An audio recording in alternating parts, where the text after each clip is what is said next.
বলবো রে ভাই, একজন মূর্খ সন্তানের জন্য আজ একজন ব্যক্তি কি ভয়ানক ভাবে মৃত্যুর পরও অপমান লাঞ্ছিত হচ্ছে। আমাদের বাংলাদেশের জনগণের আজ সেটা দেখতে হচ্ছে।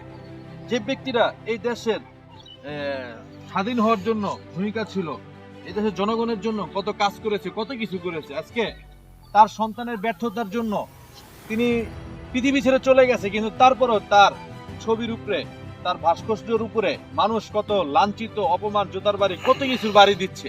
এজন্য দায়ী কে? এজন্য মূর্খ সন্তানের দায়ী। মূর্খ সন্তানকে এটা শেখ হাসিনা।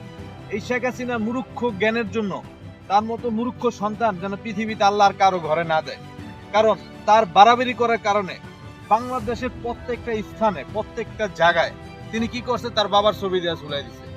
যে কোনো জায়গায় তার বাবার ছবি দিয়ে ঝুলাই দিছে। তার বাবার নামে এটা করছে, এটা করছে, ওইটা করছে।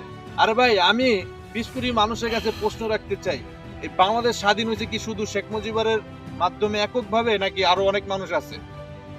তাহলে এই দেশ স্বাধীনের ক্ষেত্রে অনেক মানুষেরই ভূমিকা ছিল। তাদের কি নাম দিতে পারতো না? তাদের কি কোনো জায়গায় ছবি দিয়ে বা বলতে পারতো না, বা কোনো জায়গায় সাইনবোর্ড করতে পারতো না? আজ জনগণ এটার প্রতি এরম ভাবে রুখে দাঁড়াইছে। শেখ মুজিবুর রহমান তিনি মারা গেছে, অবশ্য তার ছবির উপরে জুতার বাড়ি, ঝাড়ুর বাড়ি, সবাই গালি দিচ্ছে, অপমান লাঞ্ছিত করতেছে। কেন করতেছে? তার সন্তান যে মূর্খ তা পরিচয় দিয়েছে শেখ হাসিনা। তার মূর্খতার কারণে আজকে এই বেচারি মহিলা যায়ও শান্তিতে নাই। তার এই কষ্ট এখন সে কি করবে বলেন? মহিলা যায়ও সে শান্তিতে নেই। ছবির উপরে মানুষ জুতা দাবি দেয়, ছবির উপরে মানুষ ঝাড়ু দেওয়া বাইরে। এই যে একটা সমস্যা, এই সমস্যার শেষ কোথায় বলেন? এই সমস্যার কোনো শেষ নাই। কেন নাই?